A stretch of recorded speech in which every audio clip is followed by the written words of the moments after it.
Good morning, Mike and Orland, our Philippine journey. Thanks so much for joining. Alone and Christmas in the Philippines.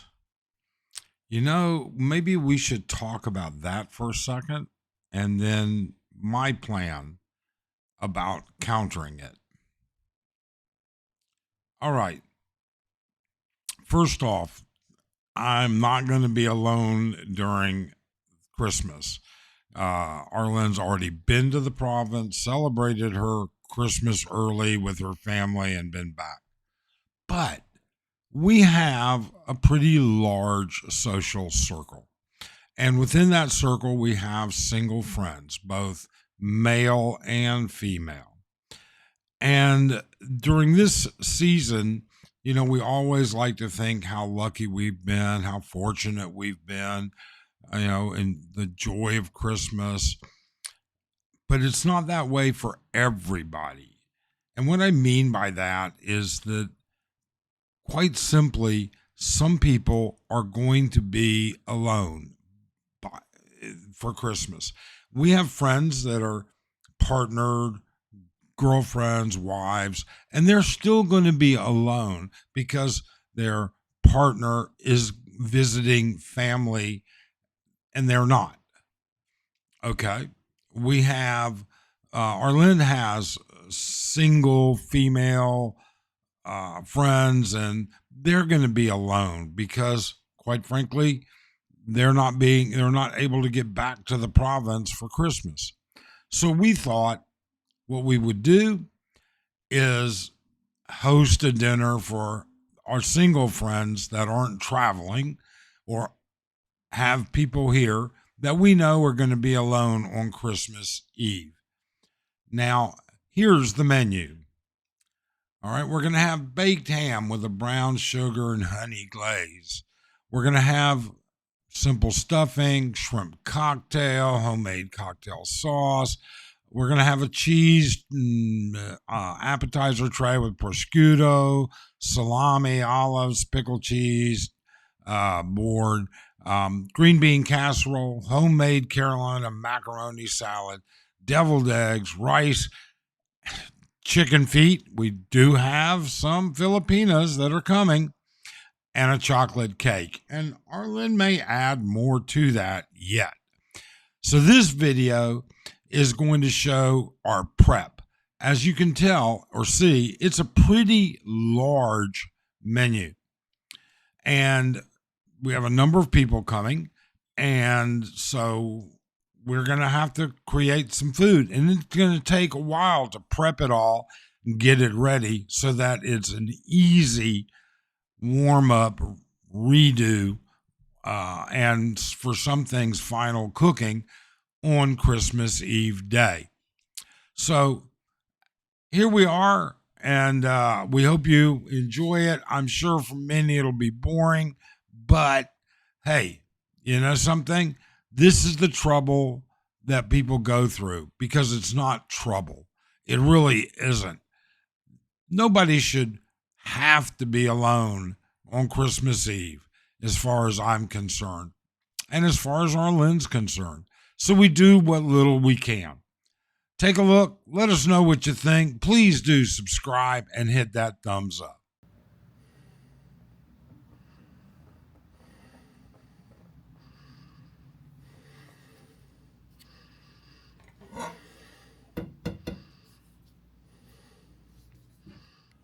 Or can be, depending on how much liquid you've cooked it in, how much butter and egg and everything else. So we're just gonna cut the bread here.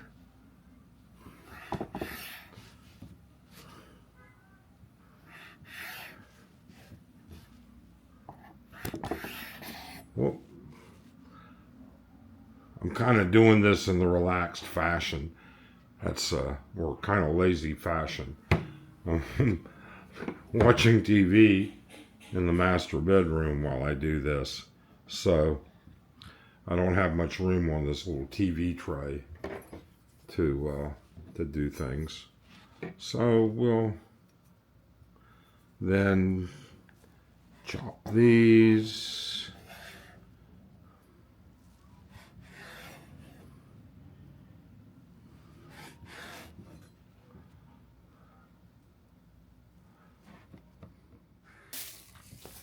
Of course, Arlene's like, she threw a fit because she thinks I'm gonna make a big mess. Oh, no doubt. No doubt. Why do you think no doubt? I'm the one that's very neat in the kitchen. I've been with you. Huh? I've been with you for almost 10 years. 10 years? Are you saying I'm a messy cook? I've seen you. That's all I can see. I see. All right. Then we'll take this first batch here and we're going to put it in this dish, which could use just a regular baking cookie tray, but we're going to use this, sprinkle it in there. If it's me, it's gonna do it. I'm just gonna use my hands. Seems a lot of work chopping it. Arlene wanted to just pluck it. You know, the side is actually better. I don't like the side. You're gonna burn it in a way. I don't want it burnt. Not burnt, but you know, a little crispy. I don't know. I don't want it crispy. That's the whole idea. So we're gonna spread this out a little bit and chop up some more. So last night you saw us chop up, or you saw me chop up the bread, and we put it out and let it dry. We've got our ingredients and everything set up here. We have celery, onion, poultry seasoning, which is actually, this is homemade poultry seasoning. So it's got some rosemary and thyme and anything else? Sage. Nutmeg a little bit. All right. Couple eggs, measuring cup, and butter. So the first thing we need to do, I guess, is going to get this hot. It's a good idea. Yep. Which burner? That's this burner? See, you'll know if Mike has been using this or not. Arlene's giving me a hard time already. So we're going to heat that up and add butter, because we have to simmer and cook the and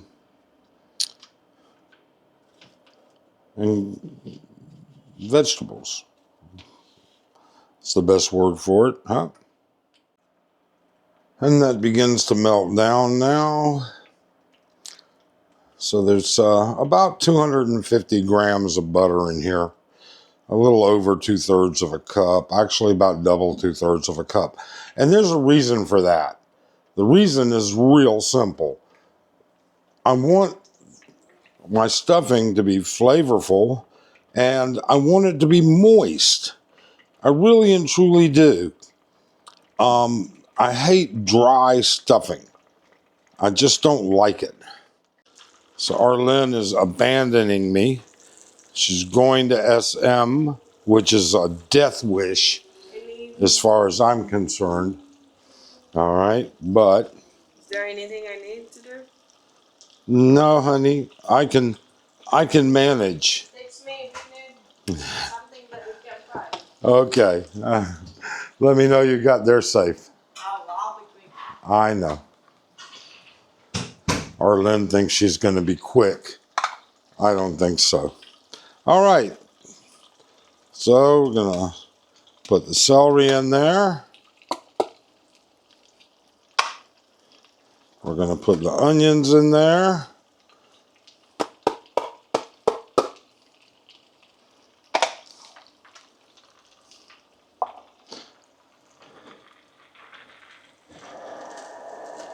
Now we simmer them.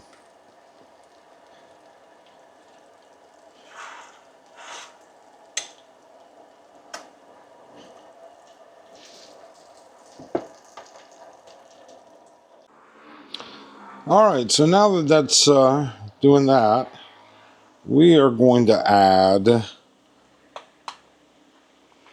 you know, and my measurements are never perfect, that's for sure. So it's a half a teaspoon, a whole teaspoon,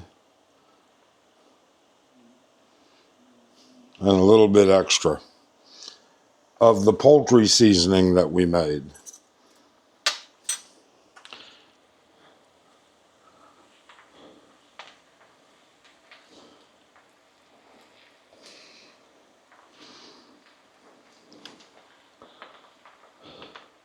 And we're going to reduce the heat now so it goes onto a low simmer. All right, so while that's simmering, we're going to,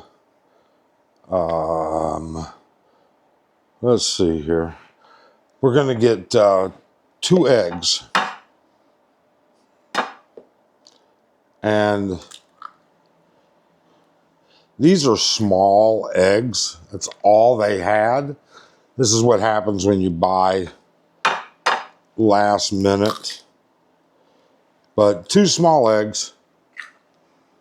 And we're adding the eggs so that supposedly, and I'm no chef, that's for sure, but supposedly they will help the breadcrumb stuffing mixture bind together. And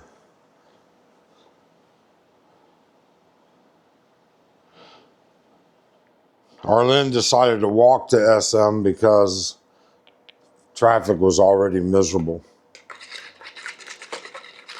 Okay, so we're gonna beat these eggs up a little bit here. And when they bake, you know, all the issues of salmonella go away. So, kind of prepping that up. So now that's ready as well. And there we go. So now we're going to, let me get rid of this. Into the sink it goes. Add the breadcrumbs and then pour the mixture over. So there's all the breadcrumbs and some of its little extras there.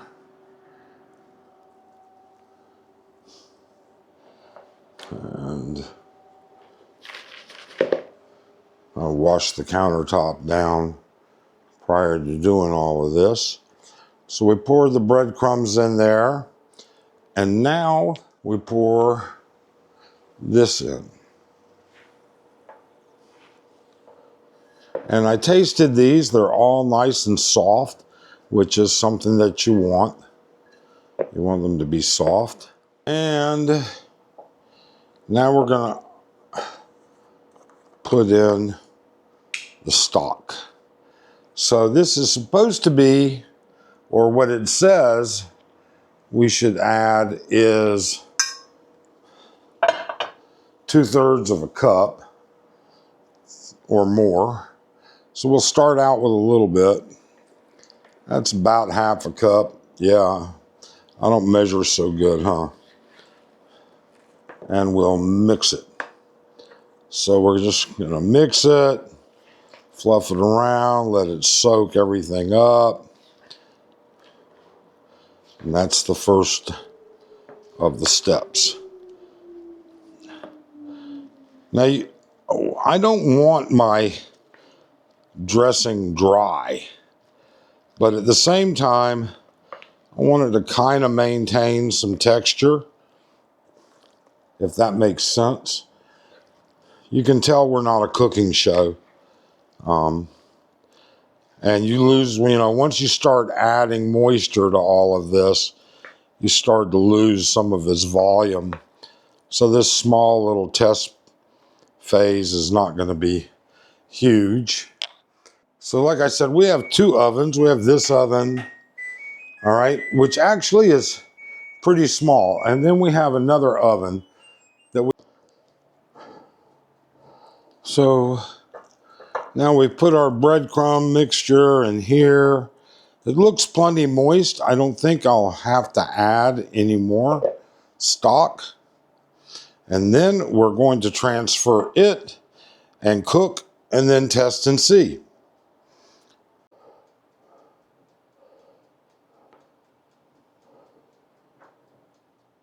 It's going on almost 30 minutes. And I'm not worried too much about the excess broth, as the rest of the dressing will soak it up. And again, this is a test batch, although we'll eat it, I'm sure, that will pretty much help me figure out how much excess of anything I had. So we'll see how it goes, because this is going to sit after it's done. So you'll notice when I was cooking, everything was nice and organized and clean. And now Arlene is cooking, and it looks like China invaded. Wow. So what are you making, honey? Macaroni salad? We're making the pasta anyways. Yeah. All right. Macaroni and mac and cheese. Are you going to make the mac and cheese also? Yeah. Okay. And this looks like it's for a chocolate cake. You sure? Or maybe brownies. No, it's chocolate. Chocolate cake. Yeah. Okay. Can you? What, get out of your way? No, can you get that closer, please? Oh. I thought she was going to kick me out.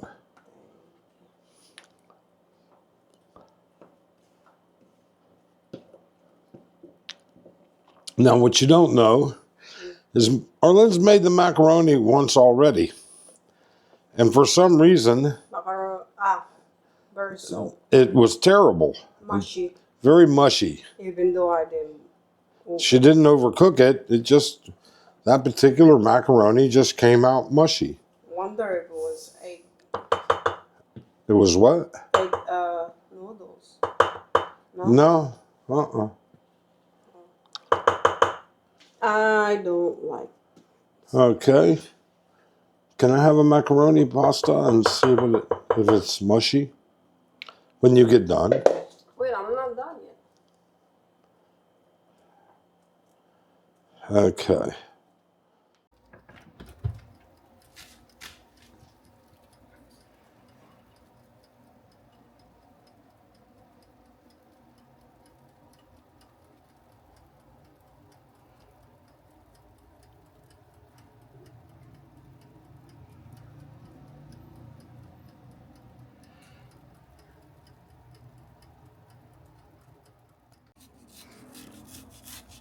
Is it a bad chop? No? No, it's fine. So Arlene this is scored, but not really cut. And we're going to make sure that everything gets the way it is. So she's cutting it up. These are two different kind of hams. Both of them are premium hams. One is smoked, one is not. And we'll honey glaze both of them. But we'll get started with all of this. A little bit. Watch your fingers, honey. You want me to chop this more? No. That's fine. All right. And these are actually two different kind of hams. You just said that. Yeah. Well, now they heard it twice. Look at that. Look at that. Let's see. Okay. You don't want the sauce for this, right? I don't need that juice. No, it'll be juicy enough. Yeah. There's a lot of pork has a lot of fat. Should I wash Am I in your way? A little bit. All right. Let me move. Oops. Well, that one's been scored also. Yeah. All right. Do I have to wash this or no? No. That one you don't wash. Okay. That's a glaze that they put on it. Actually, this is the one That's the one what? I like. That's the one you liked from last year? Yeah, but we wanted to try the other one. It's this whole anyways. So, pretty sure. Yeah, all right. No more? No. You can take a finger off. We'll be at Clark Medical before the day is over. So we'll let that go. So this is how it looks. And now we'll stick it in the oven for a while. But first we have to cook it, and I have to set my thermometer. So I've got my thermometer hooked up. I hope it still works. We'll see. And it's in there, and we are going to check back in 15 minutes and see if the temperature has changed at all. And even though these are pre-cooked, it looks like almost, or not pre-cooked, they look pre-cooked, but I don't trust them. One says smoked, one doesn't. They both look like they're pre-cooked, but we're going to bring them up to temperature no matter what. And this just changed, so we know, well, it did change. I swear I was looking while I was video on the other side. It changed to 39, now back to 37. So we'll check back in 15 minutes and see what it's at. In the meantime, Arlene is peeling the hard-boiled eggs for the macaroni salad and the deviled eggs. So that's taken care of. And you know, one of the things you don't consider is we're pretty, we don't run the air cons when it's not scorching hot. And I mean, the master bedroom air con runs all the time. But in the kitchen, if we're going to cook all day, it's going to get hot. And then it's going to take time for the air cons to drop it down. Well, we're cooking a little bit at a time, a day in advance. So the day of the actual dinner, we'll turn the air cons on and we'll do it. Now, our master bedroom air con runs 18 to 24 hours a day. But in the office, when I'm in there and it's really hot, otherwise just a fan. But these ovens put out a lot of heat. The stove top, the oven, both ovens, everything else. So, but we're doing this a day in advance for what we can. We won't mix up the deviled egg stuff until the day of, and we won't mix up the macaroni salad. But the eggs are boiled and ready, and in turn, the macaroni salad's boiled and ready. So all we have to do is add the ingredients, and it's in the fridge chilling out now. So, and I didn't have to wait the 10 minutes. There it is. Let's see if there. So I went from 37 to 39. So we know the thermometer is still working. I've had that digital thermometer, I guess probably 20 years, maybe longer. Because I used to smoke a lot of meats. I had 2 big smokers back in Phoenix and would smoke whole briskets, hams, turkeys, everything. This thing has just been a working beast, and it still works, or it appears to anyways.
This is the final look. And the shape. Not perfect, but